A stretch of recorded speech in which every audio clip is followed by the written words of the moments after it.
Still don't know what we doing. Still don't know why we do this show. I don't know. I wonder why sometimes. I have a lot of fun with the people. I think that's my main. Is that what it is?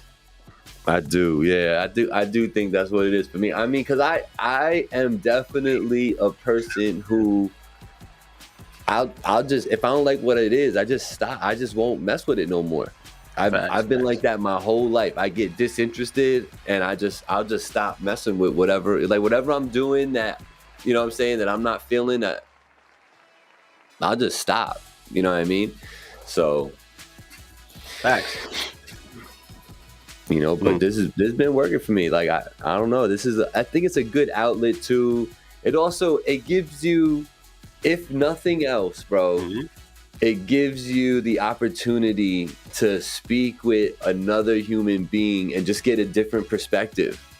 You know what I'm saying? And maybe hear a reaction to your perspective. You know what I'm saying? Like, you know, sometimes that's just therapeutic in itself. You know, that's why I think a lot of these podcasts work out here. You know what I'm saying? Because you get to, you latch on to the podcast where there's a personality or two that are right in line with your personalities, you know, and yeah, you're right. And you know, we're not all just one way. So when you're watching a podcast, like, you know, sometimes like, especially in past years, right, there can be a very definitive line between the two characters, if you will, or more, that play out a podcast, right?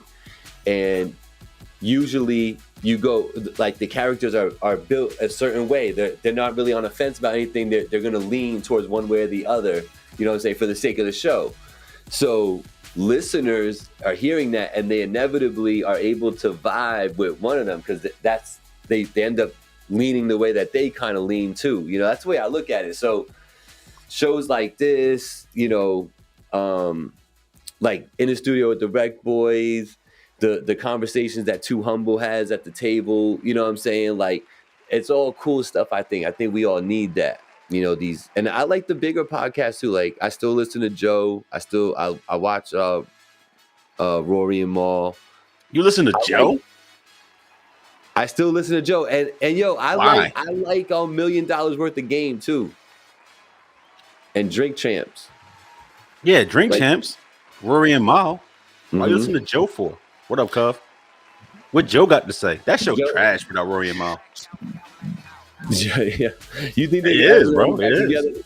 Yeah, what's up? I was just talking about Too Humble. You going on there tomorrow, speaking of them? Is that tomorrow? Why are you? Thursday. Oh, it's Thursday. Shout it out, bro. What is it? Yeah, Thursday? I got you. I'm in. Yo, Cub, I'm in there. Bro, can we do... Yo, I'm going to tell you that too. Because I'm in the area like around 6:30-ish. So can we start early? That way I ain't got to drive 7 years to get to you. I'm already going to be up your way in Liberty. 7 years. Why you always got to be so dramatic, bro? Don't listen to him, cuz. Tell him, nah. Yo, he's 7 years away from society. He up there, Listen, Isn't he out by like Ellenville, like getting close to Ellenville? Yeah, and guess who not up there? Me. Listen. That's why it's dope. You know, when they were saying that on there was some conversation they were having. I think it was maybe with Ant Smash, somebody, and they were saying how like it is kind of dope how there's like, you know, if you were to like look at it from bird's eye view, the different popular podcasts in the area are like, there's like good space between it, and we kind of all converge into the middle, you know. Some of us can reach back, you know, out further west like those guys and north. You know, I can reach more easily, you know, down. Like I've had people from Yonkers and the Bronx come up to the show, you know what I'm saying? Where like they're gonna get people like they've had the hoodies at their show. They've been had Remy on their show, you know what I'm saying? Because it's right there, you know what I'm saying? Listen, I'm excited to do the show. I think it's a long time coming. I think I've been super flaky, not on purpose. I mean, you know me, other people don't, but you already know how it gets for me sometimes. Like I'll get pulled in 20 directions, and I gotta choose the bag, or I gotta choose family. So it's kind of hard sometimes to carve out time the way I'm supposed to. But I'm excited. It's a long time coming. I love the 2 Humble show. I pop in whenever I can. I've called in a few times and talked my shit a little bit, but I definitely love seeing the dudes over there work, and long overdue. Look, Cubs still think I'm a rap. I don't rap for free. So, but, I'm probably gonna let like the first couple songs from Black King off, so they're gonna get that. They're gonna get that work. I don't think you're allowed to go up there if you don't rap, though. Listen, I've seen him have people that's like fashion designers and all kind of shit up there. They don't rap at the end. They just be like, all right. They're not rappers. They're not coming up there with a new song. They're not coming up there with a whole recorded album. That's what I got the promo. I might do a quick 16.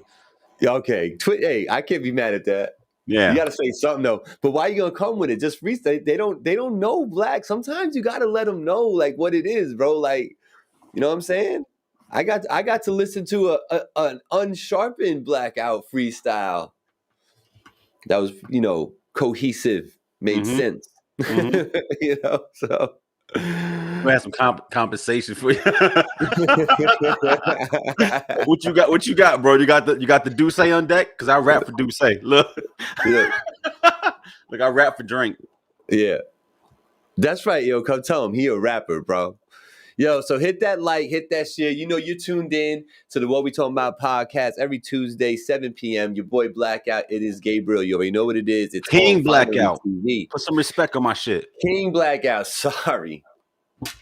I'm an archangel, right? So that you want to start that game. The messenger of God, Gabriel. All right. Do we have to go there? All right. The MOG. From now on, you will refer to me as the MOG. I will definitely not. I will refer to you as at Finally TV. Listen, I am what I am. Yeah. I am the messenger of God. And we out here doing Finally TV. Let's get it. But it is What We Talking About podcast. Hit that like, hit that share. We got some things to talk about today. A bunch of things. We don't usually get too deep into sports and all that, but you already see I got my Yankees on. If I turned around, this joint right here, is that Mariano Rivera, that Mo closed him down in the ninth. That's what this is, the number 42 on the back of this joint. Yankees need a win tonight. We seeing our rivals in Boston. 1-game playoff. You already know what it is. So let's go Yankees. Ain't it Evaldi a little bit easier on yourself. Huh? Evaldi and Cole, right? That's what going? Yep. Yeah. Yep. Cole's on the mound. Listen. Cole been pitching like shit lately. So that's what I'm saying. And it's weird too, because like I was listening to the radio and they were saying that collectively there is a good sized minority in Boston that is like worried about this game. Like a 40-60 split, like 40% are nervous about their own Red Sox in this game because they feel they don't have the bullpen to keep up. Yeah, it comes down to the starters, man. But it's one game, anything can happen. While it may be exciting, I kind of think it's trash to have the wild card be this one elimination game. You think 3 would be better? I think 3 would be better, and I think all 3 at the higher seed. So I don't think you got to travel back and forth. I'm saying like give you that home field, but make you earn it. You know what I'm saying? Yeah. And I think that'd be a lot better. I'm also of the mindset like, why can't the first 2 games be a doubleheader the same day? And then if you need game 3, then it's the full game the next day. Like you can tweak it. You don't have to do 3 days in a row and extend the games out until November. You know what I'm saying? You can be creative with it, is what I'm saying. Why not do a doubleheader? Would you do a doubleheader with the new rules with doubleheaders with the 7 innings? 7 inning doubleheaders, right? And when there's a doubleheader, you get the flexible roster spots. Between games, you can break up another pitcher and another bench player and send 2 down. So like do 7 inning doubleheaders. If you need a game 3, then play it out. I like that better than playing 162 just to get 1 game and then you out of there. I think that's trash. The season too long to just be a fluke game like that. I agree. I think 3 games would be good. I mean that just feeds the appetite of the fans anyway, and there's more revenue to be made there and all that. There's a lot of things that line up in a good direction with that. I think the mindset is that this is like the extra team. I know what I'm saying. I get it, bro, but like Baseball needs the shit to get off the pot, right? So this Mhm. this 5 team shit is trash. Go to 6 like the NFL used to have, right? Mhm. Get the top 2 seeds first round buys, and then let the next 4 play 3 game series Mhm. for the wild card round, and then get into divisional. Yo, shout out to everybody that's in these comments and in here watching this. Go ahead and hit that like, hit that share for your boy. I would really appreciate it. Hey, if you don't I'm think that'd be getting better though, what's that? add a sixth team, and Uh-huh. do 3 versus 6, 4 versus 5 like the NFL used to, Uh-huh. and 3 game sets for the wild card round. 3-game sets. Yeah, because right now it's the 2 wild card teams they play, and the winner takes on the top seed, which is Right. dirt. Make it 6 teams, and then 3 versus 6 and 4 versus 5. So only the top 2 records in each league get a bye. So that's Like the the way wild card football round. used to be. Yeah, That's the way. do that. Do that. I mean, it's fun. It's fun for football. Football's up to 7 now because they got Yeah. just the top seeds it's about, which I think is weird. Yeah. They're going to go to 8 Yeah. eventually because money. But yeah, baseball And should the go to next 6. game. There's going to be 18 game seasons, and we'll have a 19-week season. There'll be 18 games. We're going to get what we want, where it's going to be Super Bowl is going to follow President's Day. It's going to be followed by President's Day. That's going to be a thing. It's going to turn into a whole retail media storm. I can see that. Marketing circus. You see what's on that TV though, right? What game is that? That's the show. What you mean, bro? That's MLB the show. Come holla at me. Yo, Damn. y'all gamers don't want no smoke. All y'all be Listen, capping. I ain't gonna hold you. I thought that was a baseball game. It looks so good though. Right? I know the They lights ain't is fucking game- it up. If I turn the lights off, it's like it's crazy. Check it Yo, out. you might notice I did catch a few donations. You know what I mean? Blackout. You know what I'm saying? And you might notice I look a little extra crispy. I might sound a little extra stereoed up, if you will, engineered. I think you sound wonderful, bro. I'm glad that you Thank got you. a camera made this century. That's what's up. Yeah, man. You know the Canon HD camcorder when it was made, HD was 480. You know what I'm saying? Got it in there. We good. Hold up. HD ain't never been 480. You mean 720? Nah, 480. When it was only when it was only 120, and then they caught that 480. That was the HD of that time. God. So they were like, "Damn, look how clear that is! It's like I'm standing there." Facts. You know. Looking forward to the night though. See who wins this game. You know what I mean? Go Yankees. Y'all know the vibes. Mm-hmm. What we got on tap today, brother? Well, we got a few things on tap, my friend. Very busy week. This past week was a busy week, generally speaking, right? We were talking about a few things about this past week. Mm-hmm. We had a couple of things drop, man. We had a little Meek Mill happen this week. We had we had some Lil Wayne with Rich the Kid drop. I wanted to mention that Soulja Boy and Bout are still touring off that little thing, little stunt they pulled called the Verses. That wasn't. We got some Big Daddy Kane and KRS-One to talk about. We got some social media to talk about. We got some Eminem.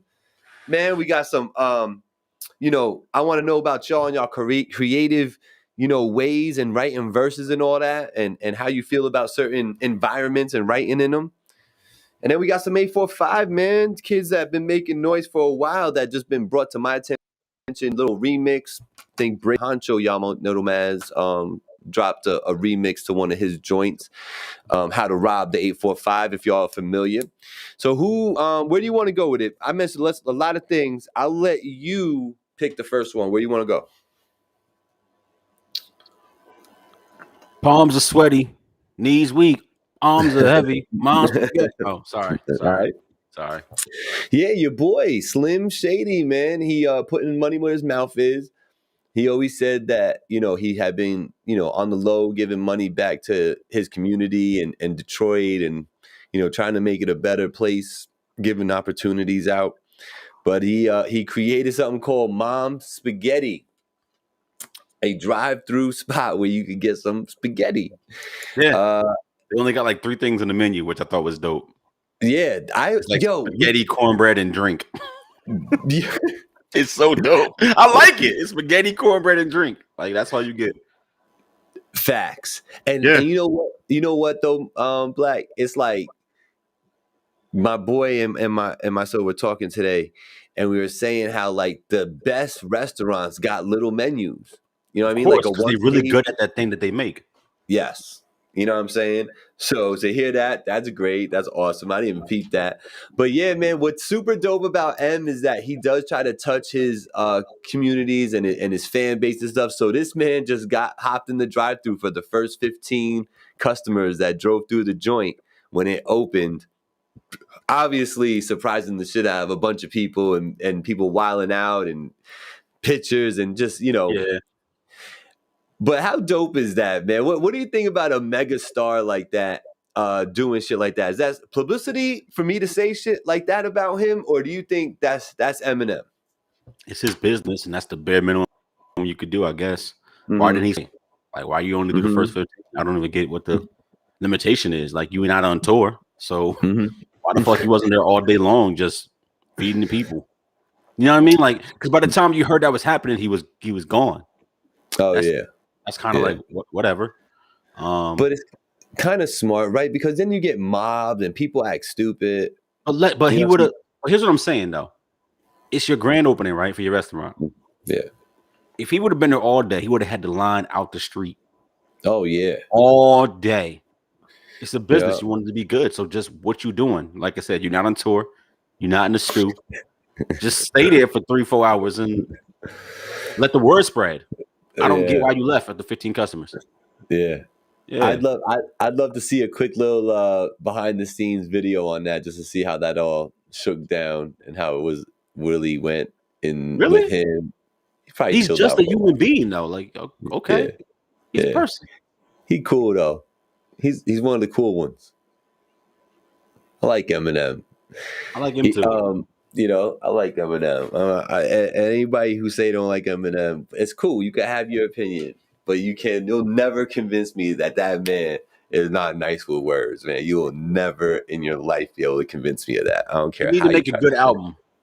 That last shit we got was a dud. Man, and even then he had a couple joints on there though. And a couple, yeah. It's for charity, I believe. The whole situation, right, Mons? Like it's like some give back to the community thing. I peeped that. Like he's not actually making the proceeds directly. He's gonna make money. Don't get me wrong, but right, a chunk of that's going. That's what's super dope. That's why I say he keeps giving back to the community, man. He's falling off, Gabe. He is not falling off, man. Don't you worry about Eminem. He is just fine. He old. He cool. Anyway, talking about certain things like that and having people lined up to go just because there's a superstar there. I wanted to touch a little bit. Yesterday I came on here. I worked hard yesterday. I was doing a lot of stuff. And I came on to restream because I wanted to test out the new camera just to make sure that everything was lining up and we were good. And it wasn't until then that I was actually doing the testing that I realized that, the software is telling me it's not you right now, but Facebook's having a problem. I'm not going to be able to stream, anything to it. It literally was saying that. So I was like, oh, okay, no big deal. Cool. So I paid it no mind. Went about my business. Monday Night Football was on. I kind of fell asleep to that, called it a day.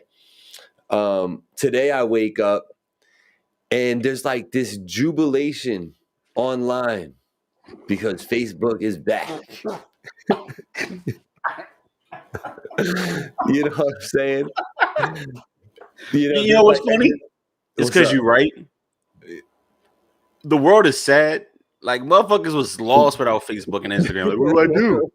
I can't talk to nobody. Like, use the phone. That? Pick up the phone. Watch Squid Game on Netflix. Like, what's up? Yeah. People weird. People weird. Y'all are weird, man. Y'all, you know what I'm saying? Honestly, like that Facebook addiction, that phone addiction is real, man. You know what I mean? And this social media stuff does play into all that. It's basically documented, whether it's official or not. But there's been people who've taken time to study like people's behavior when they're without their phone. there's people who act like, you know, you took something vital from them if you were to snatch their phone from them. You know what I'm saying? Like, and it's weird. You know what I'm saying? Like, there shouldn't be that type of attachment to a device like that. And it's crazy how it's become. But yeah, I got such a kick this morning hitting my scroll, sitting on the throne, bro. I was laughing and giggling to myself. I'm like, yo, these people are fucking, I didn't even know this shit was down until fucking, you know what I'm saying? People lose their phone and need help in certain situations and don't know a number to call but 911. Like, that's how crazy society is right now. Like, yo, you used to know like your mom's number, your homie number, your girl number. You know what I'm saying? Like, you just used to know those numbers. Niggas just don't know numbers no more at all because of the phone, right? And I get it for most people, but I don't get it for like your loved one. Like, you don't know your wife number. Like, people really don't be knowing. They like, I don't fucking know. Send my phone. Look, ain't no going backwards, right? Technology is technology, so we're not going back to the way it used to be. No, we can't. No.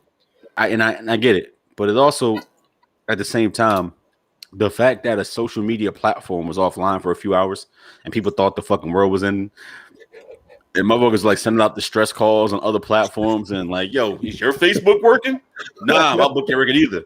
Yo, check with Jeremy, see if his book working. Like, remember that South Park episode where the internet went out and they was running around trying to find the internet? It's like, how is it different?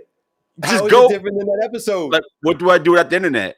Watch cable. I don't want to watch fucking cable. I want to watch YouTube. And I don't want to talk to you. You know, like, yeah, I don't know, bro. We're not going backwards, but at the same time, it's kind of sad that people don't know how to function without social media. I'll check periodically, but I could give two fucks less. I'm not stuck on my phone looking for Fabulous to post another picture of his chain as a close up. I'm just not. It ain't that interesting. It's all bullshit. And I'm not on there to like argue, you know what I'm saying, about anything. You know what I mean? If anything, you know, I use social media to network like you're supposed to. You know what I'm saying? You know, spread knowledge about brands and things like that. I use it mainly for that, and sometimes like to just communicate, you know, outwardly what I'm thinking or feeling at the moment. You know, sometimes it's therapeutic to just write it out. You know what I'm saying? And like, because like, you know, sometimes writing it down and having it like in a notepad is therapeutic. That's why people have journals and diaries and all that. You know what I'm saying? I will say that social media made it so that it's like a smart diary, right? Because like you're posting your thoughts and then you're getting feedback on your thought. You know what I'm saying? Where normally there would be silence there. You know, so I recently experienced that with a recent post. You were actually the first person to like the post. You know what I'm saying? You know what I mean? You caught me in like the 3 minutes a day I'm on social media. Yeah. Because you already know. You'll post something like you see it. I'm like, nah, I don't be up there. Yeah. You know what I'm saying? But like I was just feeling like, you know, like, damn, yo, we all going through something. Like I felt like I was up against it. I had a lot going on. And I'm just like, every time you turn, you got something else to take care of, right? You almost get like decision fatigue. You know what I mean?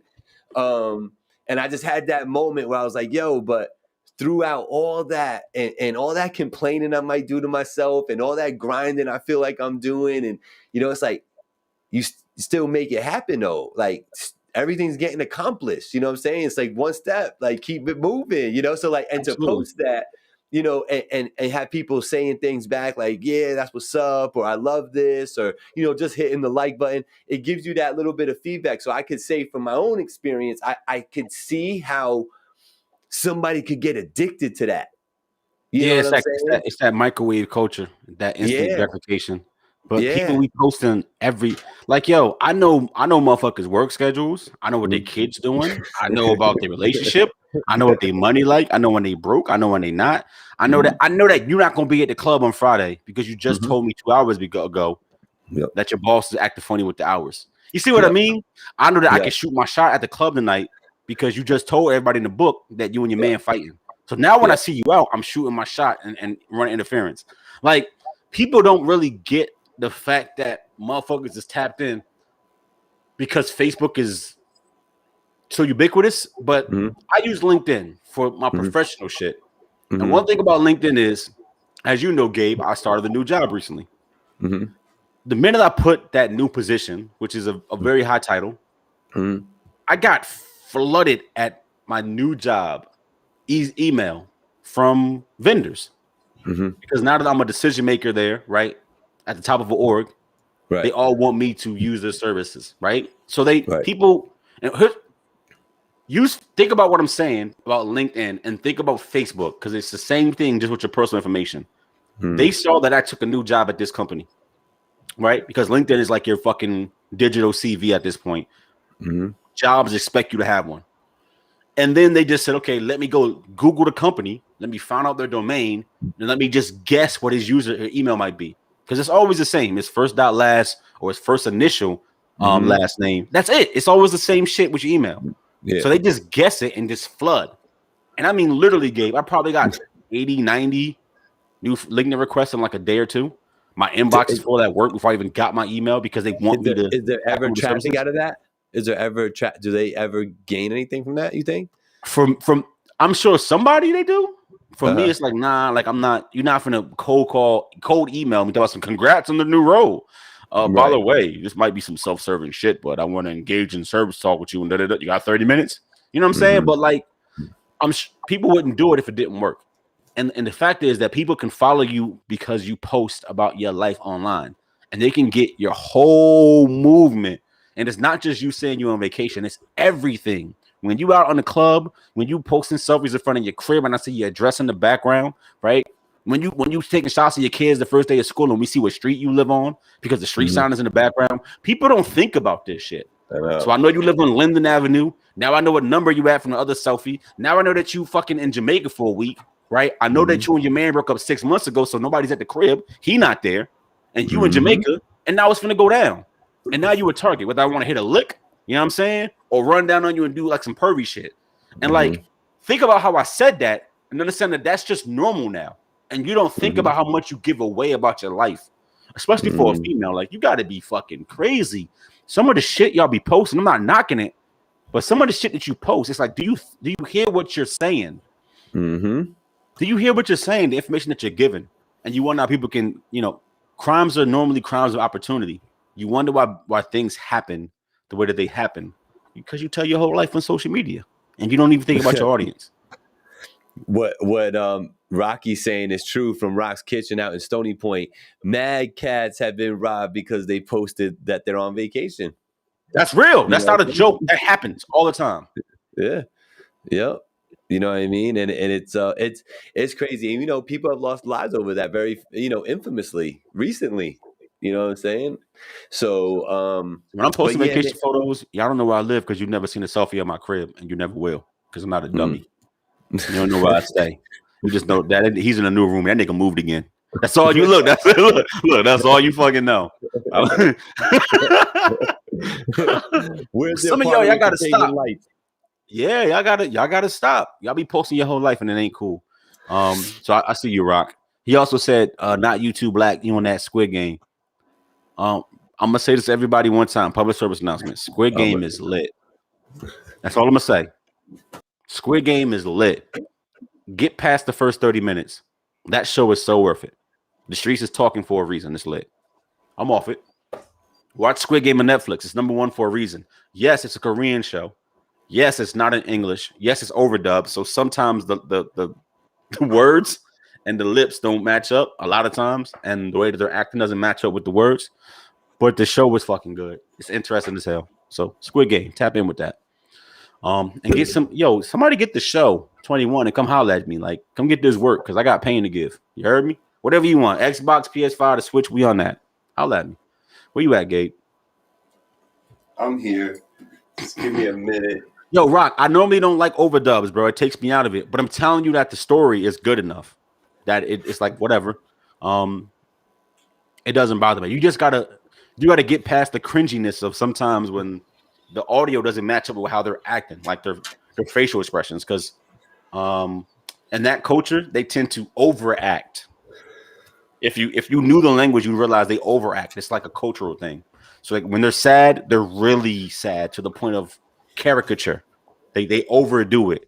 So in American culture, we don't do it that way. It's kind of more subtle. We show emotions subtly, right? Unless it's something tragic. You know what I'm saying? So if you get past that and just enjoy the mystery of what's happening, it's a dope ass show.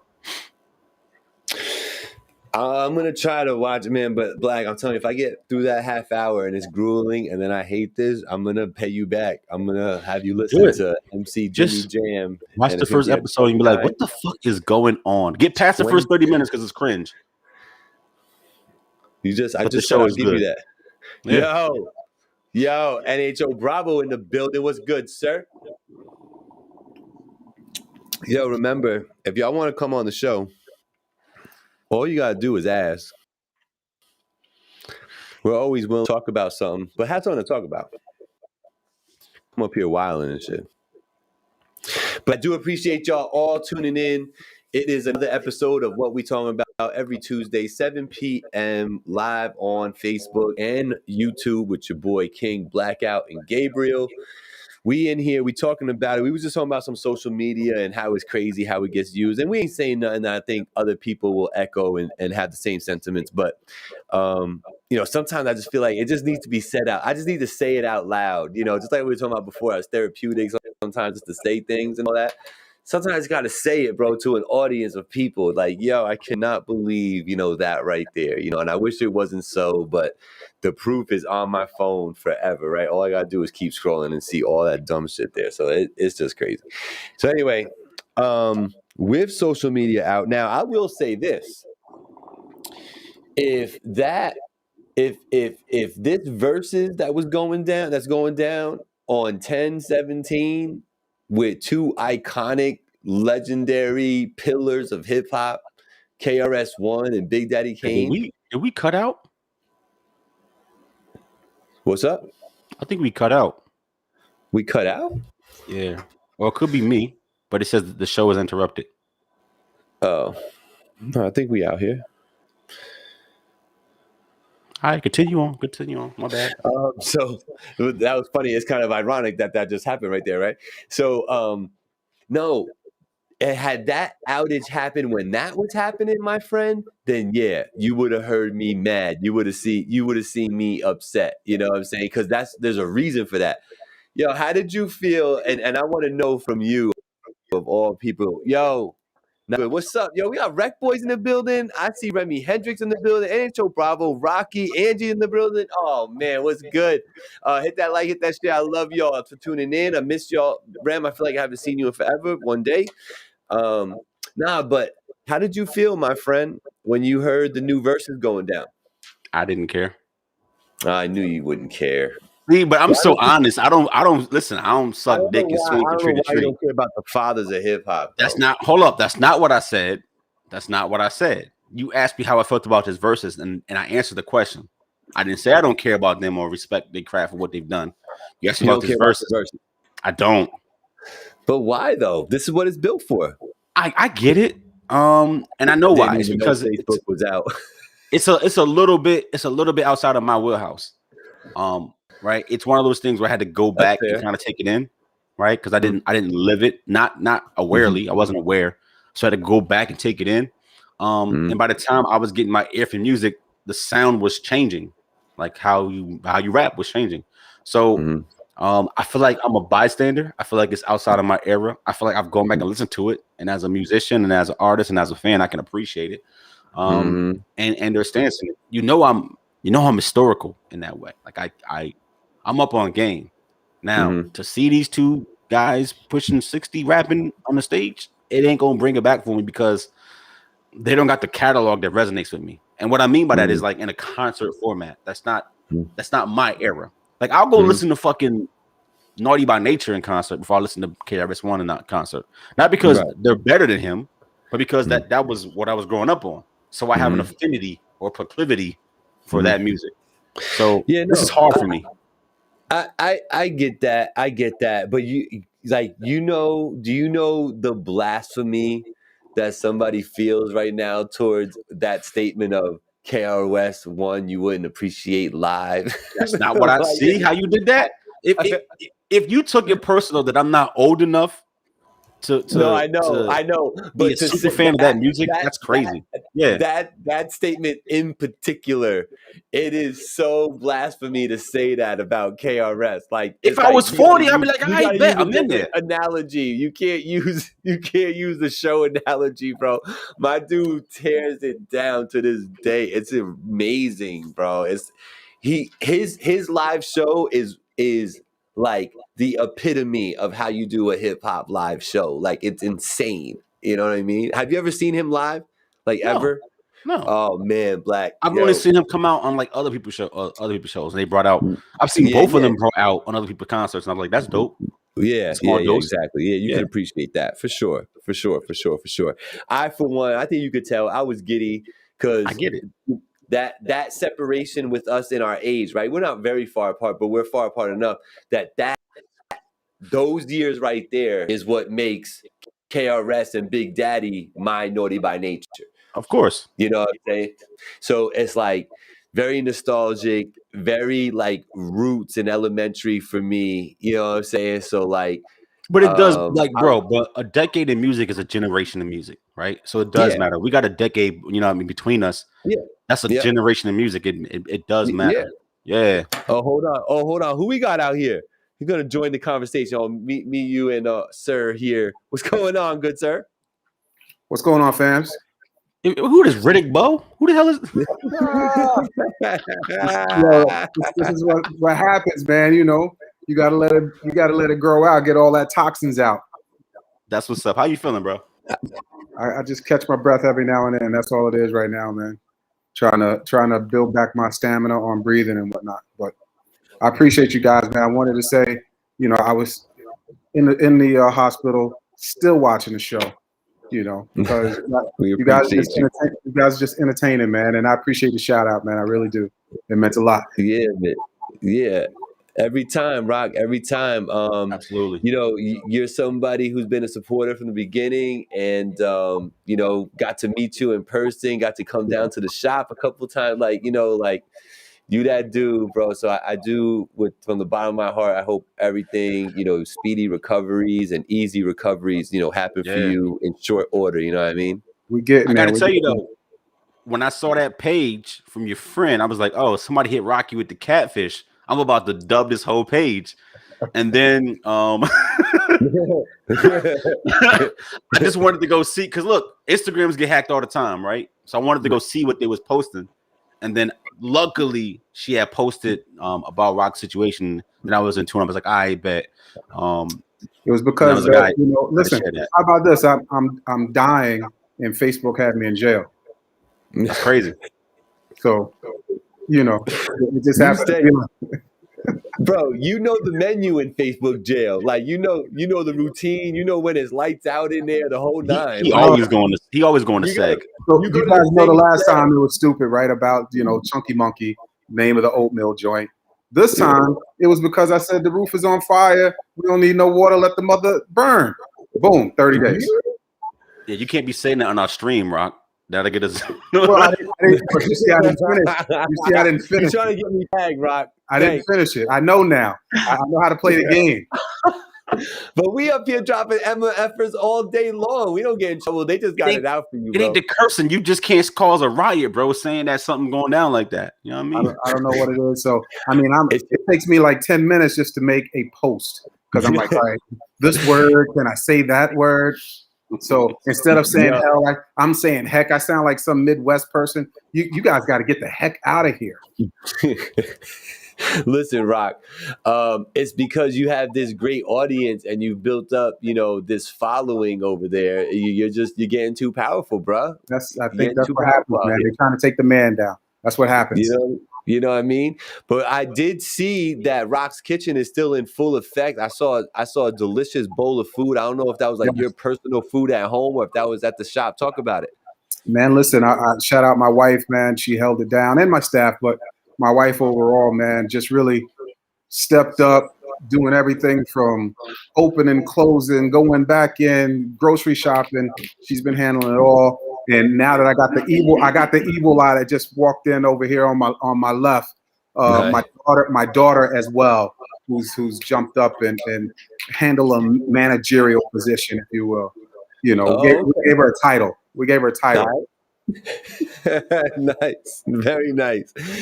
Yo, so Rock, man, Stony Point, it's Rock's Kitchen out there, doing meal preps and eating healthy. I see you always messing with turkey and stuff. The basic, the meat substitute over at your spot. Talk about that a little bit. Why do you have that particular menu? What's important about that menu? The biggest part is, man, is getting your good portion of lean protein. So that's what we do. So when you see turkey, we do lean turkey. Even when we do sausage, we do a trick on our sausage, which I'm not going to get into, but we turn it into a lean pork as well, dripping out some of the grease. That's that part I'll say. But there's a lot that you can do to increase your protein, lessen your fat, and have great taste. What we do is we try to substitute everything, kind of like a twisted kitchen, if you will, right? So we just try to take things that you'll enjoy. We still give you that same flavor, give you all those spices, but then we just, take out the bad carb, put in good carbs, and that lessen stuff. So other than what you see with this woolly beard, I've dropped right now about 30 pounds just going back to eating my food since this whole thing started. So all I've been doing is just eating breakfast, lunch, and dinner from my spot, and I've already shrank. It works. And you could do this. Listen, Beacon and Poughkeepsie wise, you guys seem, that you're far away. It's easy to do little things, little tricks in your diet, just to take out some of the whites, take out the rice, the pastas, take out those things, right? And that will help you eliminate body weight. Trust me. There it is. From a man who knows, who's been through it all. He already rode that road of weight loss and getting fit and all that good stuff. He's in good shape now, on the road to recovery from what he had to deal with, but we all got to deal with something, right, Rock? But thanks for joining us, brother. But before you go, what would be your take on who wins KRS-One, Big Daddy Kane? That's where I'm going. I don't know if you recall. I know Black, we went back and forth for a second with it. I went back just, as having Spotify, and I don't really listen to the radio too much anymore. And I went and I just plugged in KRS-One to listen to for the day. And other than like his hit songs, man, I was kind of disappointed in what I was hearing, right? And like Black said, the sound kind of changed on me. But when I recently, probably about a month or so ago, put in Big Daddy Kane, I was still able to vibe. So for me right now, just on the two, I'm rocking with more so Big Daddy Kane than I am with KRS-One. And I understand that sounds like blasphemy, but Kane stuff, you can kind of jump it into this generation. Not to say the all that skirt bullshit, but he translates better into this. Right, this correct. genre, he has a better sound. He has a better sound right now that you can still groove to. Where KRS-One is, just in my opinion, man, it was just like I was shocked. I had this discussion with a friend too, where I was like, "Yo, I was listening to KRS-One, and I really did not want to listen anymore." I would be wrong. The newer album that he dropped recently, right? Like Sneak Preview or something it's called. It's just different, man. I mean, I get it, trying to stay relevant, or I mean, he is poetic and lyrics, but sometimes he just goes a little off the beaten path, man, and lose. So is it safe to say you're going to say Big Daddy Kane takes this one? I mean, listen, this dude's supposed to have stage presence. He may come in and do a Jada and really just pound his hits and pound stuff that, makes sense where he can take it, because yes, he's still the blast master KRS-One, but Big Daddy Kane has been doing show after show after show after show still. So no, they both tour a lot. Big KRS-One tours all over across seas, like a lot.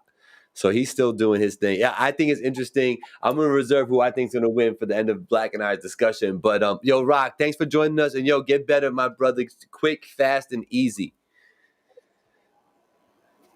Peace, bro. All right, brothers. I appreciate y'all, man. Y'all have a good one, and again, God bless. Be well. You too. One. You too, brother. All right.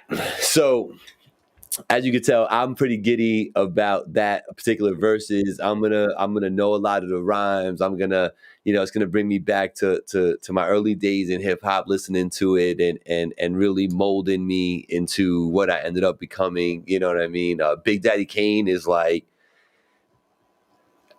all time, he's in my top 5. You know what I'm saying? Like, of all time, if you have to include everybody from start to A to Z, he's in there for me in my top 5. He's incredible to me. So I think that Big Daddy Kane is probably gonna put on a really smooth show, and he's gonna be slick with it. But I think that KRS-One is gonna rock the Barclays like a concert, and he's gonna be the winner. I think. Okay. He's gonna overpower a very lyrical, very smooth Big Daddy Kane. Okay. That's what I'm saying. So that's that. I wonder what y'all think out there. I don't have my chat up, but I do now. Let's see. Black. It's never really hit to me, but I didn't, so I'm not knocking it. So glad you're on the mend, Angie. And then top 5, you sure, Gabe? Yeah, yo, Big Daddy Kane, all time. You gotta take everything in consideration. Yeah, Big Daddy Kane's. You're gonna mention him. You have to mention him. He's your favorite MC's favorite MC type of shit. What do you think about that, Black? What do you think about that statement? It's a true statement. He is your favorite MC's favorite MC. Mm-hmm. Doesn't make him top 5. Where you put him, sir? That's like saying James Naismith is the greatest basketball player of all time because he invented the game. No, he's not. It's still Michael Jordan. He didn't invent the game. Kane did not invent the game. No, I'm not saying Kane did. I'm using the analogy. Just because you blaze a trail doesn't make you the best at the thing that you blaze the trail in. Like, that's just the reality. Like, Dr. James Naismith made basketball, and Michael Jordan can beat James Naismith in basketball every single day and twice on Sunday, and it's not a conversation. So just because your OG was your OG and you look up to him, don't mean he's better than you because he was your OG. That's it. Yeah, I guess when I don't even I can't even fathom comparing Jay-Z to Big Daddy Kane. Like, that doesn't happen in my mind. So when I'm saying top 5, I don't really. It's like, I think I'm saying that when I think about hip hop and you have to mention people, you know what I'm saying? Out of my mouth, one of the first 5 people is going to be Big Daddy Kane. Okay, fair enough. You know what I'm saying? I think you could name 5 rappers you listen to more. Yeah. In that sense, of course, Bravo, of course. But in a historical sense, I'm saying he definitely matters. He matters in this whole thing. So where you rank him in that and how much he matters, in your opinion, is going to differ maybe. But he definitely holds weight. And we talked about it last week, how he's one of those people that can have a show and have whoever on the show because he is your favorite rapper's favorite rapper. So anyway, as we move along and talking about verses, y'all know that Soulja Boy and Bow Wow still making money on tour, still making people scream out here. Like, the verses is doing a lot for people. I think it does a lot for people. What do you think about that, Black? It's the hip hop stimmy. It's the hip hop PPP. I like it. That's what it's been. That's what it is. Like, niggas eating. Ja Rule ain't got streams in like 10 years. Like, he eating right now. Like, happy for Ja. It's the hip hop stimmy. It's a forgiving loan too. Yeah. Yo, big facts. Big facts. But I ain't mad at it though. You know what I'm saying? I ain't mad at it. Yesterday's price is not today's price. It's true. Very true. That's true. Did y'all see Ashanti? I'm gonna keep talking about her. Y'all see Ashanti? Yo, she came out looking like a stallion. That shit was crazy. Listen, I didn't know this. I'm saying that we ain't seen. Here's my point. I'm being funny, but here's my point. I ain't seen Ashanti in 11 years. So like, it was like, oh, there's Ashanti. That's fucking dope. Like, I ain't seen Charlie Baltimore in like 15 years. I ain't seen Lil Mo in 15 years. That's Lil Mo. Oh, that's fucking dope. That's what I mean when I say it like that. Like, did y'all see the people that's popping out? That's dope. We ain't seen Nelly since 2011 when he went country. He popped out. I'm like, oh, there's Nelly. That's what's up. Yep. So like for me, it's just like it's good to see these people. You know what I'm saying? It was impactful. It was influential. If you alive today and you're over 8, 9, you know who these people are. I think it's just dope. I think we need to hone in on some more legendary people. There's some. I don't care who the battles are. Now I will talk about this, and we'll carry on. Busta was giving an interview. Busta Rhymes. Oh yes, and he mentioned yes, Missy Elliott. Yes, he was as his preferred battle, and I was, y'all know I've been championing this shit all year since last year. That's the only comp for Busta Rhymes. And Gabe is like him, Bus versus M or Bus versus Missy, and I can see how you could say M, but it's definitely Missy. But yo, not even the match necessarily. Where the fuck is LL Cool J? He won't come outside.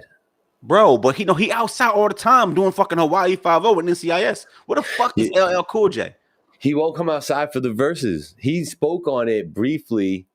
He laughed off a potential battle with somebody. I forget who it was at the time, but he laughed it off. Didn't really want to take part in it. Kind of weird. I don't know. There's so many, but Gabe, there's so many fire battles that we can't even tap into. Like, yo, where's Erykah Badu? And like Jill Scott. Didn't they do that? Yeah, they did. I remember seeing that. Did they? Yeah. I remember seeing that. Where? Erykah Badu was definitely out here in the verses. Help me out, y'all. Put in the comments. Put in the comments. Wasn't Erykah Badu out here? I think I remember watching it with Angie. I remember seeing that. I want to see the boy groups go at it. So give me the B2K, the Immature. I want all that shit. I want that kind of smoke. Yeah, why not? Like that, those are dope. Give me the Boys to Men. Give me the Jagged Edges. Like I want all that.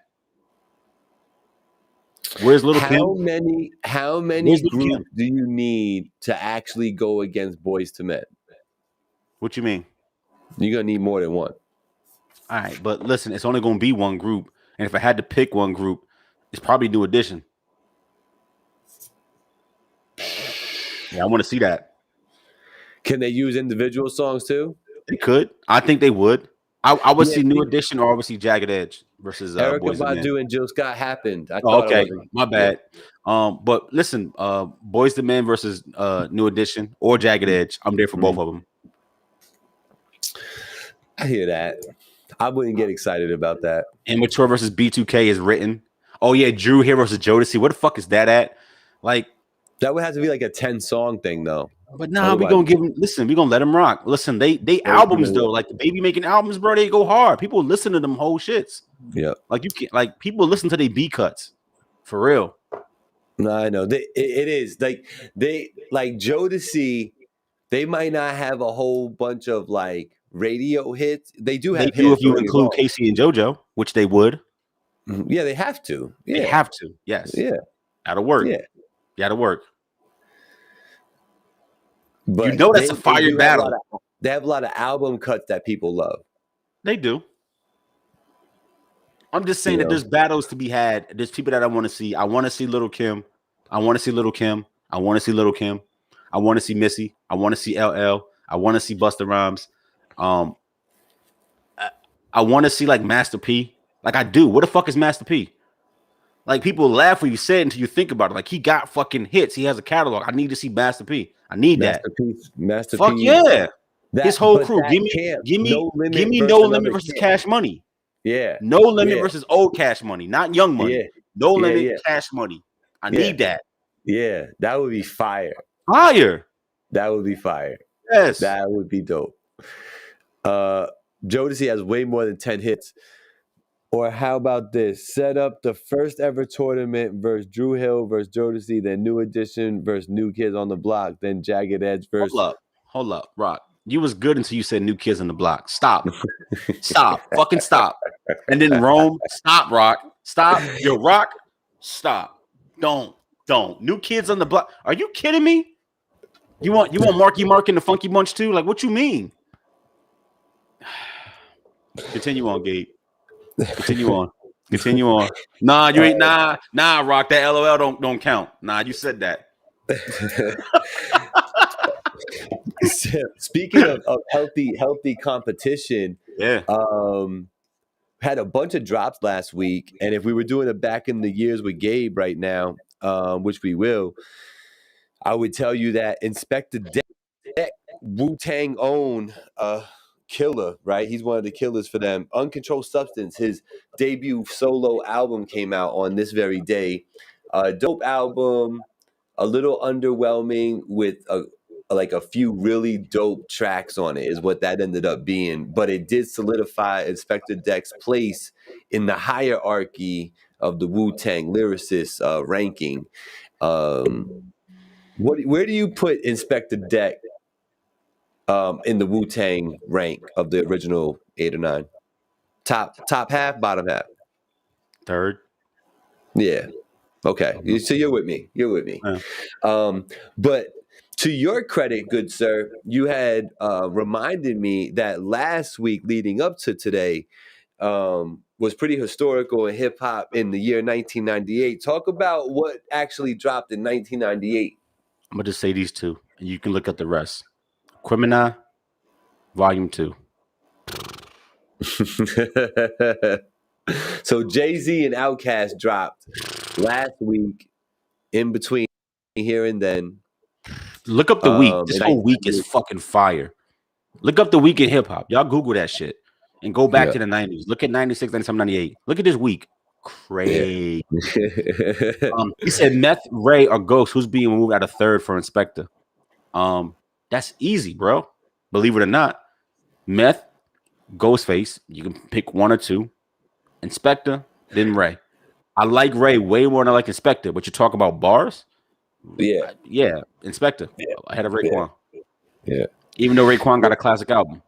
Raekwon's there with up in that upper echelon of the Wu-Tang as far as lyricists. He is. And as is, Ghost. Ghost ain't about really bars. Nah, but he that nigga. I don't care. He just that dude, though, man. He's got, it's like, I don't want to say the word that wants to come to mind, but he's just got so much of an aura and a way about him. You know what I'm saying? Oh, swag. We used to call it swag. That pimp juice. He got pimp juice, bro. Big facts. He got pimp juice, bro. He like grew up on it somehow. RZA number one, Monster says. Yeah, Jizza number one. Jizza being number one, I could go with that. I ain't mad at that. Seriously? I ain't mad at Jizza being number one. Rap. Why would you put him number one? I could easily go Jizza, Raekwon, Inspector Deck. Disrespect. Put some respect on fucking Sir Method Man's name. What is wrong with y'all? Method Man and Ghost will be tied for fourth. I'm done. I fucking quit this podcast. I quit. Let me tell you. I can't talk rap with somebody who just did that. Let me tell you who's on the very bottom of the Wu-Tang hierarchy when it comes to lyrics. Ready? You God. Yeah, he's the worst. He's the fucking worst one. We all agree. Yeah. Who's right above you, God, though? Capadonna, maybe? Yeah, you're right. You know what I'm saying?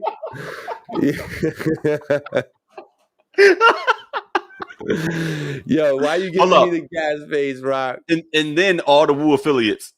All the motherfuckers that Master Killer, Chief Ace, all the everybody in that affiliate range. Master Killer, I felt like they just tried to build up his aura. They tried his mystique more than his bars. You know that what I'm saying? Can't rap. He could rap. Don't get me wrong. He could rap because we're talking about we are talking about all-time lyricists that will get mentioned. In the top 100 of MCs all time. Master Killer ain't on nobody top 100 nothing. Who? Master Killer. No. I'm talking about the other MCs. Oh, okay. The Jizza, Raekwon, Meth, Ghostface, Spectre Deck. These guys are all going to get mentioned in the top 100. In the top 50 list? Who's in the top 50 list? Any of them? In the top 100, I said. I got you. Because I think that's like everybody. Everybody popular can make a top 100. Top 50. Is any of them in there? Yeah. So I think they get 2. I think that it would be Jizza and You crazy? like I've never lyricists. seen him on nobody's list. Jizza, you're bugging. How is Jizza not on anybody's list? I'm just saying, I've never seen him on no one's list. We've seen a lot of lists. I never see him. I always see Meth. I see Ghost. I see Ray. Ray's definitely going to get mentioned. He needs to. Yeah. Top 50 all time? Yeah, he's going to get mentioned. I'm telling you, maybe not a general consensus top 50, but you would probably see Jizza in my top 50 if I had to sit there and think about it. Okay, fair enough. We should do that. We should do that again. I don't want to do that again. That was hard, and it was a lot of whack niggas in the list. I didn't want to put in the list. What I want is Wu-Tang versus Bone Thugs and Harmony, and let's just go. No, that's garbage. That is not garbage. That is interesting. That is super interesting. That's why I want to see it. That is interesting. No, I'd rather watch Boot Camp Click versus fucking Hit Squad. Oh my God. I'm done again with this podcast. Continue on. Anyway. Once again, like I said, I respect the Wu, but the people who was popping during that era, for me at least, I was way more into them than I was Wu. Wu always been on some weird shit. That the 36 Chambers is classic to a lot of people. To me, I was like, I don't care. I was like big. Give me Pun, give me Pac. Like that era was just different. I didn't give a fuck about the Wu. Not that they was trash. I just didn't care. I love Meth. I was in the ODB hard, but the Wu as a collective, I could have cared less. It was so many other people doing big shit in music. It was so much to choose from that was good. Give me Nas. Give me Illmatic. Give me I Am. Way before I listen to a Wu album. That's just me though. Listen, I ain't mad at it. We can all stand there. Wu-Tang to me, that 36 Chambers, that would get mentioned very early in a top all-time favorite list of mine. You know what I mean? So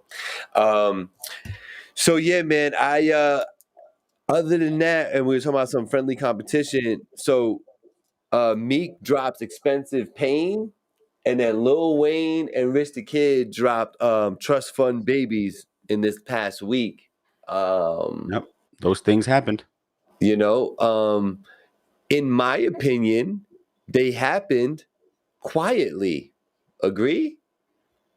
No. I mean, we knew Trust Fund Babies was coming. The Meek shit kind of came out of nowhere. That was like a shadow drop. There wasn't this Ye and Drake build up, of course, because they not Wayne, Ye and Drake. Right. But yeah, it was more quiet if you don't got your finger on the post. Yeah. Right. Bravo said horrible. Brav, what do you call it horrible? I want you to pontificate, my good sir. What's horrible? Yeah. Tell me. That's why I put it up there. I think once they crossed over for me, I didn't feel the need to listen to them anymore. Who, the Wu-Tang? That's who Rock's talking about. Leave the Wu-Tang alone. Iconic group in hip-hop. Wu-Tang Financial. Listen. That's classic. Wu is for the children. You want me to give you a puff? You want a puff break? Invest in stocks and bonds, bitches. Black, do you need a puff break? Nah, I'm good. Anyway, Meek album, horrible. Wow. I'm trying to hold my opinion, bro, because I do this little show called What We Talking About, where we talk about albums. So I don't want to kill my beelines for the future. But you have an opinion.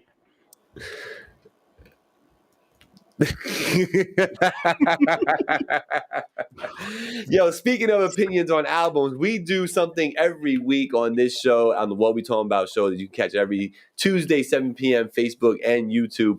We do something called the Tape Deck Project Review, where we mention the album the week before. Black and I listen to the album over the course of that week, reconvene here and talk about 5 things. We talk about content and structure. We talk about production.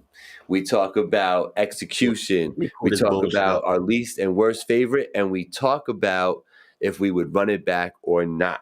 So last week, I had mentioned to the good sir, King Blackout, who's going to finally put out Black King apparently sometime before 2023. This just in.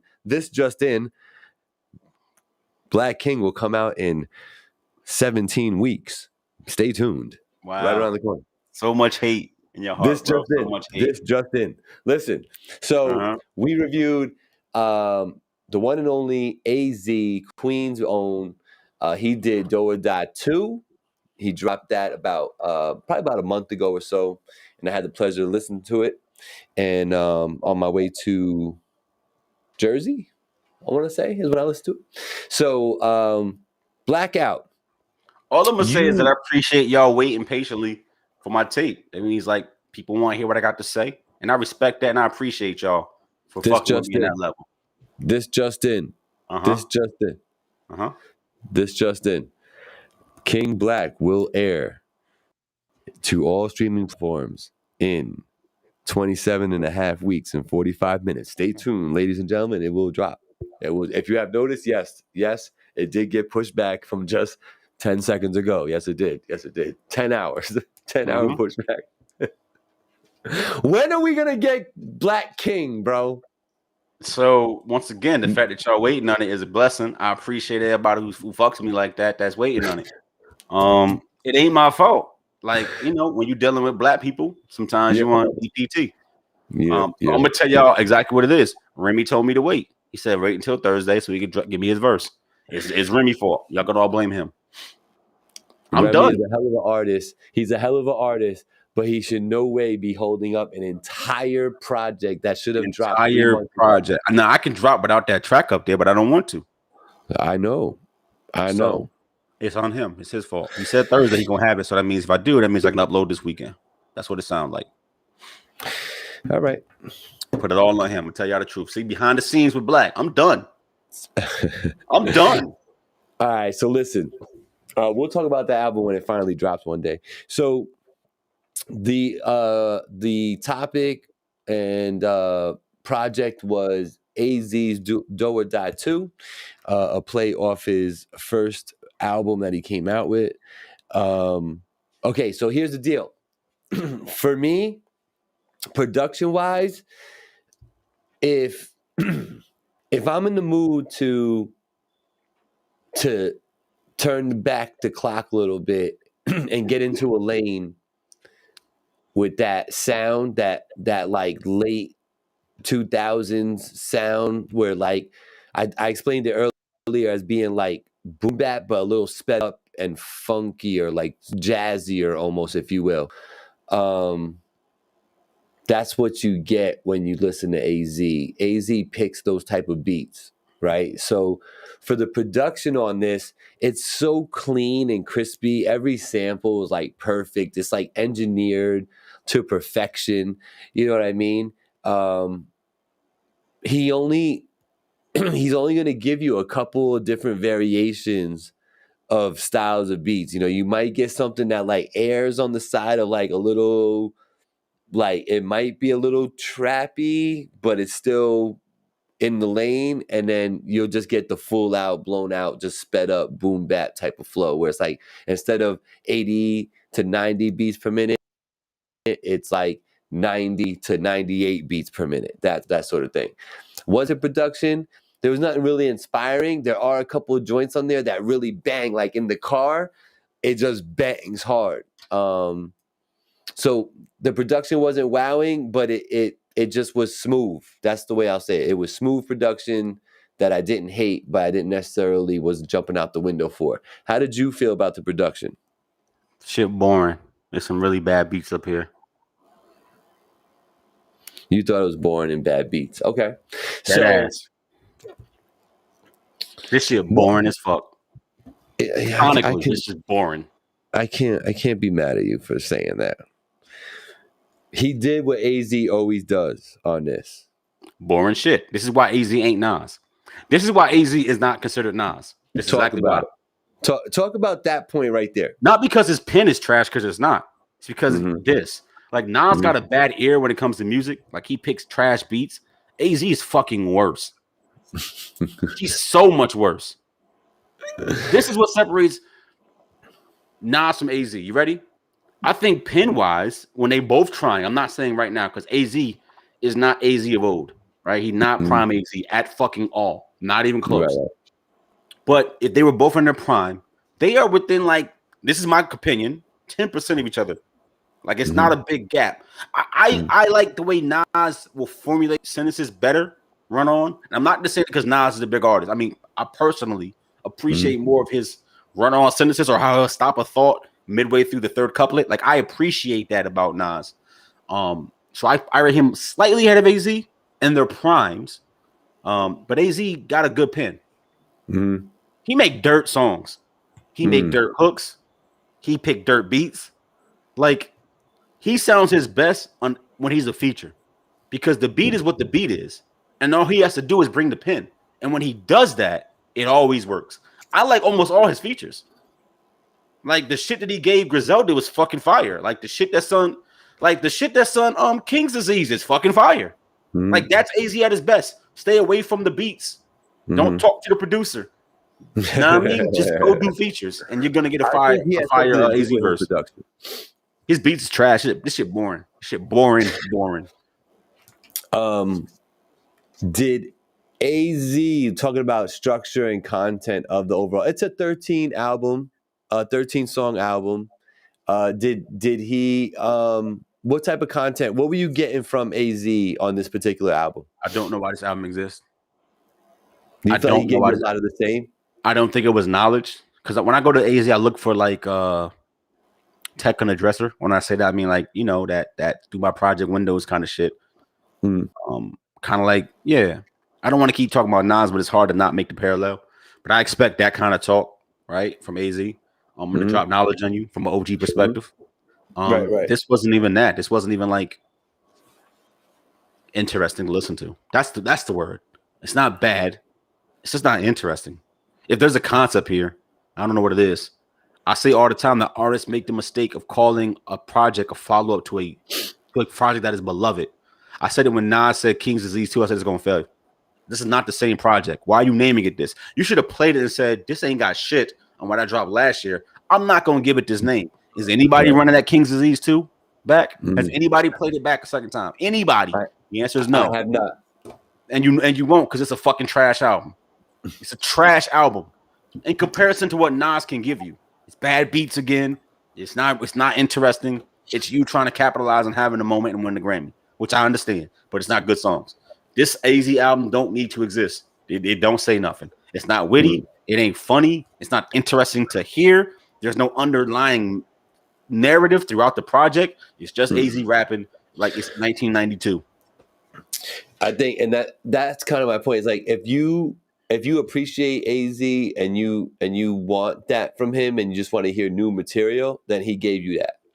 He just gave you the same old AZ, but just new lyrics. You know what I'm saying?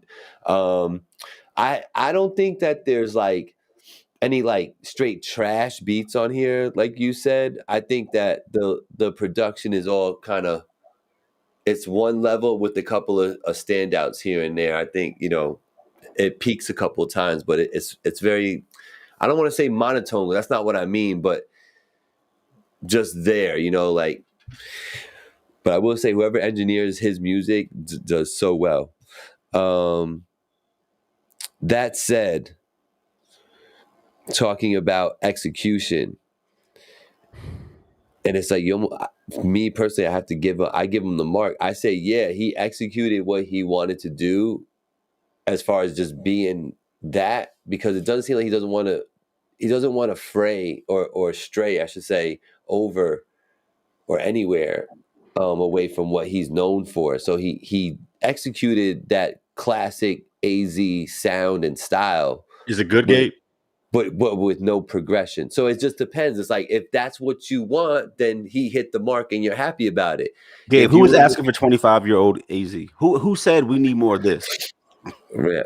Who's the audience? Who asked for this? I don't know. I didn't ask for it personally, but this is the thing for me. Because it flows the way it does. I always find him to be so like smooth. He's such a like smooth, like his voice isn't annoying. It's like, you can go. He's like ride music. Like you just put it in the car and you could just ride. You know what I'm saying? And just zone out thinking about some other shit while AZ is on. You know what I mean? Like type of shit. So his music is So I background think he music. did. It's I elevator think he did execute what he wanted to do. It's just it doesn't hit like it's not gonna be on any charts or anything. It's not for that. It's not for that. I don't think he What's it meant for? for it to be. Who's that. it for? I think it's just for his core fans. What core wants to hear this? I know what I'm asking. I'm not shitting on him. I bet you has a core fans of about 150,000 people that were like happy that this dropped. Yo, Rock asked a good question. Can What's old heads that? put together a project with other old heads? Absolutely they can. Absolutely they can. Nas did that with King's Disease 2. I mean King's Disease 1. Yes, he did. That is while there's some modern sounds and some modern features, right? Nas didn't go auto-tune. He wasn't shooting a shot, putting his babies on the kid's stomach. He wasn't doing that. He was still doing Nas shit, but in a way that I can take in, that it sounds interesting. I'm not even shitting on the boom bap. Like, that's not my issue. This shit sounds boring. Does anybody understand what I mean when I say that? That's not bad. It's boring. It's uninspiring. Let AZ do his thing. Yeah, he could do his thing. The 20 people who want to play this again, more power to him. But it's only 20. 150. Nobody wants to. This shit is so boring. It's boring, Gabe. What's your favorite song on the whole thing? Conversations with God is my favorite song. That's the I intro. swear to God. I know. That is listen, it sounds the best. It has the best feature as far as a singer because he has hold up. By the way, why is this feature list a throwback to 2007? 2008. You're such a dick. No, that bro, yo, Gabe. It has T-Pain, Jaheim. Tell me to stop. Lil Wayne. Tell me to stop. This sounds like 2008. What the fuck is he doing? This album is dirt, bro. Conversations with God. The intro sounds the best. What's the worst song? All of them. This album ain't good. You're so stupid. I'm not. Hold up. Let me speak. Let me tell you my opinion. Trash. You're being trash. You're being disrespectful. I'm not. I don't mean to. There's a lot of bad songs. Like, bro, that What's Good with T-Pain, that shit sounds so horrible. It sounds like T-Pain retired, came out of retirement, retired again, and now he's like watching somebody else do a T-Pain impression. And that's what we're listening to. You didn't like the trash. You didn't like Ritual. You didn't like that. No, I guess Ritual is probably the realest. It's probably the best actual song up here. But when I tell you that I literally played the intro 5 or 6 times, I mean it. Like the beat is fire, the singing is cool, is good. The spoken word from Idris Elba is good. I know it's an excerpt, but it sounds good. Like my favorite track up here is the one without AZ on it. It's the intro. It sounds the best. And I guess secondly would be the one with Lil Wayne, Ritual. And it's probably because I think Wayne did his best with what he had. Wayne was witty. It wasn't overly auto-tuned. I knew what he was saying. I thought Kanye came off. And I think that AZ tried. I'm not saying he didn't try the other songs, but it sounds like he tried more on this one. Because do you want Kanye and Wayne to make you look bad on your own shit? So I guess that's like my favorite song, but I think the intro sounds better. And I'm not capping. The intro was the best shit up here. Sounds good. Am I wrong? It sounds good. It's a good intro. Idris Elba sounds good. The singing is dope. I mean, it's fine for an intro. For me, it's the joint with Rick Ross, Never Enough, or Ritual for me. The Dave East joint is okay. I was hoping for more. I just think, at the end of the day, not to take it off topic, but I just don't think I rock with Dave East that much. No, and nobody does. Dave East he sucks. He don't got bars. With me. Nah, he's don't. Better actor as Method Man. He's better acting as Method Man in the fucking Saga, which is pretty dope, by the way. I like it. But I think that Dave East can rap. Don't know rap. He can't. He's horrible. Yeah, I don't know. Bars. He don't say shit. He doesn't do it for me. He don't do it for me. I don't know why. People love him, but like, I don't know. But yeah, I thought those 2 songs were the ones. The Wheel with Jaheim, I did not like that. Yo, I was like Jaheim. I went and looked on the internet. This is Jaheim's first time on the album since 2009. Good for him. 12 years since he been on the team. I didn't like Check Me Out either. Bro, this whole shit is trash.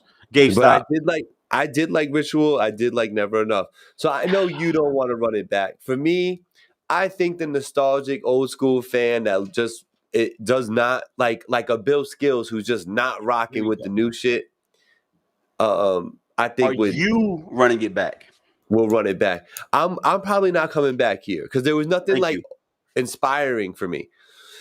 That's what I You know said. what I'm Boring. saying? It's boring.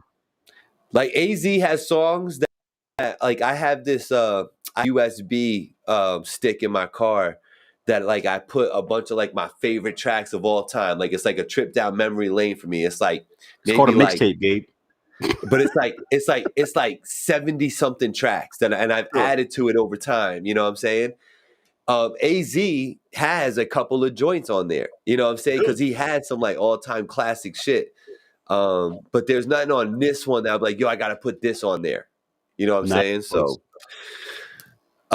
So I'm not running it back, but salute to AZ for being him and doing his thing, and to all the old school heads that might love him out there. Nope. What do you want to review next week, good sir? It's your choice. I don't even know. I'm gonna say not salute to AZ. Stop fucking rapping, right? Don't put out another project unless you let Hit Boy You're make so all the beats. disrespectful. I'm not. I'm not a dick rider. I'm not gonna sit here because you are an OG and say this is some good work. This is trash work, my nigga. Nobody wanted to hear this. It don't sound good. It's bad work. It's dirty work. It's bad. This is a stain in your legacy. This is a stain in your legacy. Uninspired. Boring. Well, I'm with Rock where he says, you know what? If that's what I want to listen to and I want a new version of the old stuff, then I'm gonna get that. And he delivered that. You know what I mean? I'm with that. Like there's something for everybody. There's a lid for every pot, and it's not for you. But there are 150,000 people in this world that were very happy that this do or die. It's like 200 people that want this shit, but I hear you. Which one? What are we gonna listen to for next week? What are we gonna do? Which one? I guess we got to do the fucking Meek album, but why it got to be the Meek? There's two. Why it got to be Meek? But do you really want to listen to fucking to Rich the Kid for 10 songs? Do you really want to hear this motherfucker voice for 10 songs? Do you really want to hear that? You want me to put that on you? I did you a favor. Your choice is never up to me, my friend. So Meek Mill it is? All right, we doing Truth Hurts by Tweet. Is that really what we're doing? We're taking it back to 92. No, bro, we doing a Meek album, Expensive Pain. We don't have a choice. We have to do Expensive Pain. Yeah. All right. So there it is. Expensive Pain next week. That's what we'll be reviewing. So if you haven't heard it yet, make sure you get on that. Come on the show, talk with it about us. You know, salute to Rock for showing up on the show today. Salute to super producer Big Angie for contributing to some of the topics we had today. She helped me out with a couple of things. Salute to Blackout for being healthy and for never putting out King Black, despite the fact that he's been promoting it for 2 months, telling us it's coming on Friday. Blame Mr. Hendrix. Would you like to tell everybody it's coming out Friday? I'm not gonna do that. If Mr. Hendrix does his thing, it'll be out in a week. If he doesn't, you know what I mean? Did you really just say it'll be out in a week? I got footage. It's up to him. He gotta do his verse. I'm sorry. Yo, Black, man. Is there anything you want to tell the people before we get out of here? I love all y'all. Always will, always have. I appreciate y'all tuning in to both of us, listening to us talk for 3 years. I'm a wax. What's the word I want? I don't know. Take it back a little bit. But I will say this. 3 years, Gabe. Yeah. 3 years of us doing this show together, chatting. We've had people come, people go. I ain't seen beat taggers in like 6 months. What's up with that? But I know they don't love us no more.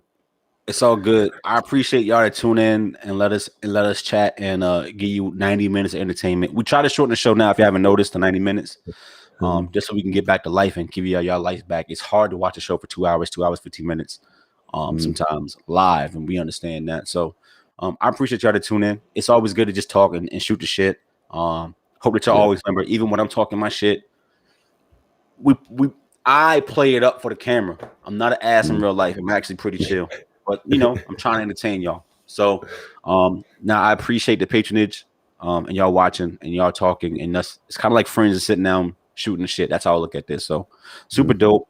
I miss you, bro. We gonna link real soon. Same thing with Ange and Hazel the dog. I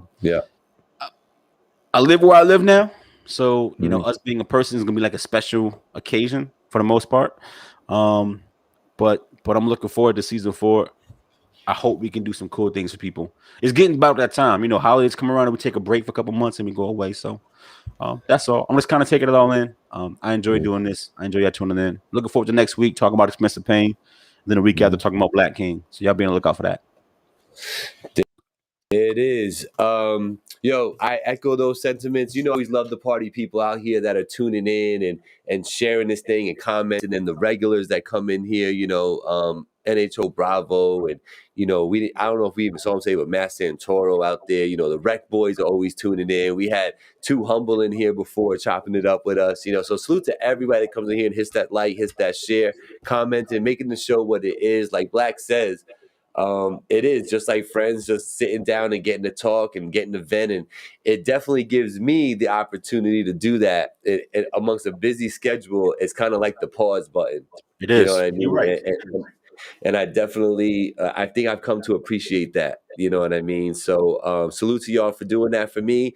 We will continue to do this for you. It's the What We Talking About podcast every Tuesday, 7 p.m. on Facebook and YouTube. We will be back next week. So for everybody here at Finally TV, for Blackout, Hazel the Dog, Angie, super producer, and myself, Gabriel, we are out. One. You're brave. You said listening party? Maybe.